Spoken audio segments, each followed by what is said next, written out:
नमस्कार दोस्तों, स्वागत है आपका मेरे YouTube चैनल सेलर एंकर पे। मैं हूं आपका दोस्त, आपका साथी, आपका सलाहकार अभिषेक मिश्रा।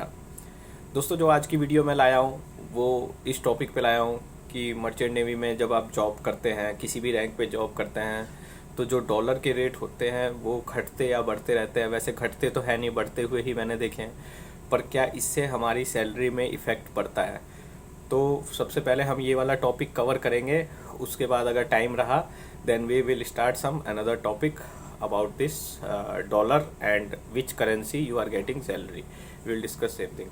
तो स्टार्ट करते हैं दोस्तों। यहाँ पे सबसे पहले बात है कि देखिए, आप अगर देखोगे तो डॉलर का रेट हमेशा से बढ़ता ही आ रहा है। बिकॉज जब से मैंने ज्वाइन किया, मैं अपने टाइम का एक्सपीरियंस आपको बताता हूँ।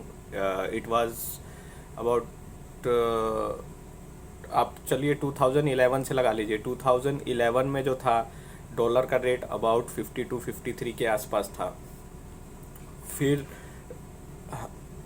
एज अ थर्ड ऑफिसर हमें जो वेजेस मिलते थे, जो मुझे मिलते थे उस टाइम $3850 मिलते थे मेरे फर्स्ट शिप पे। तो $3850 के आसपास हुआ। आप 58 से मल्टीप्लाई कर सकते हो, उतना पर मंथ हुआ। फिर वो 61 या 62 का रेट हो गया 2013 में या 12 में, जब मैं सेकेंड ऑफिसर था। तो वेजेस बढ़ गए 4400, मतलब जो एक स्टैंडर्ड वेजेस थे 4000 से 4400 तक, एक्सपीरियंस पे डिपेंड करता था। फिर भी डॉलर का रेट वही रहा। डॉलर का रेट मतलब बढ़ा, बट सैलरी से उससे कोई इफ़ेक्ट नहीं हुआ।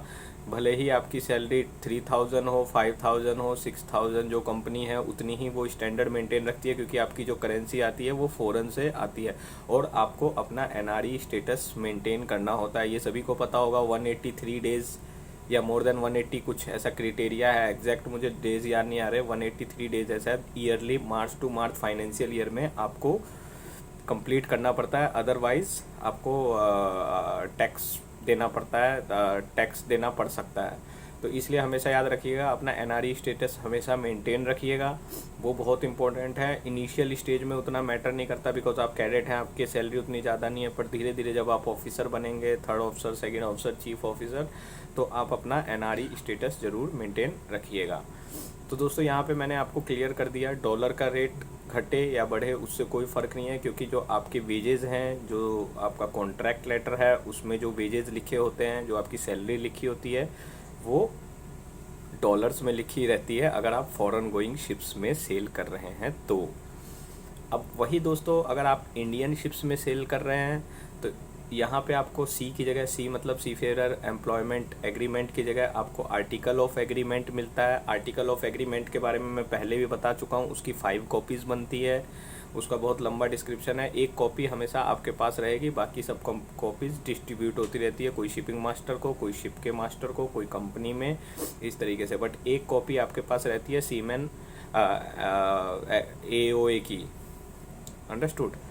और सेम आपको एक आजकल नोटिफिकेशन भी आता है जब आप ज्वाइन करोगे, साइन ऑन का नोटिफिकेशन, क्योंकि आपकी जो डीजी की साइट है वहाँ भी अपडेट करना होता है कंपनी को, साइन ऑन डेट और साइन ऑफ डेट। और जिस शिप पे आप गए उसकी शिप का नाम और शिप की डिटेल्स भी वो लोग पहले से अपलोड करते हैं। तो ये सारी प्रोविज़न हो गई। पहले डीजी शिपिंग की साइट ऐसा कुछ नहीं था, ये सब बाद में आया और बहुत अच्छा है दोस्तों। पहले जब हम जाते थे, कोई भी हमें पेपर रिन्यू कराना पड़ता था तो एमएमडी जाना पड़ता था, एमएमडी जाके वेट करना पड़ता था। वो सब सिस्टम ख़त्म हो गया। आप घर बैठे ही अब सारे डॉक्यूमेंट रिन्यू कर सकते हो। बस कोर्सेज़ करने आपको जाना पड़ेगा। अगर आपको, जैसे पहले ये था कि अनलिमिटेड होता था, बट अब रिफ्रेशर कोर्सेज आ गया। एवरी 5 ईयर आपको ये जो STCW कोर्स है, मॉड्यूलर कोर्स है, उसको रिन्यू करना पड़ता है। तो दोस्तों, डिजिटल का ज़माना है, चीज़ें काफ़ी इजी हो गई हैं। आपने देखा होगा आजकल घरों में भी जो छोटे छोटे बच्चे थे ड्यूरिंग कोविड टाइम, वो भी सब ऑनलाइन क्लासेस करते थे। तो ये ऑनलाइन का सिस्टम है, ऑनलाइन का इफ़ेक्ट है। एंड दोस्तों, इंडियन कंपनी की जो सैलरीज़ है वो इंडियन रुपीज़ में आती है, तो वो कंपनी टैक्स काट के आपको आपके अकाउंट में भेजती है। तो इंडियन और फॉरेन गोइंग सैलरी में डिफरेंस होता है। फॉरेन गोइंग में क्योंकि आपको डॉलर में मिलते हैं तो टैक्स का उतना इशू नहीं है, बट इंडियन कंपनीज़ में थोड़ा टैक्स का इशू रहता है। पर आप इंडियन कोस्टल में घूमते हैं, अपने देश के आसपास घूमते हैं, फॉरेन गोइंग में यू कैन मूव एनीवेयर, मतलब किधर भी जा सकते हैं, कोई ऐसा फिक्स रूट नहीं होता है। सो दोस्तों होपफुली वीडियो पसंद आएगी, फिर मैं आऊँगा नई वीडियोस के साथ। तब तक के लिए गुड बाय, टेक केयर, जय हिंद।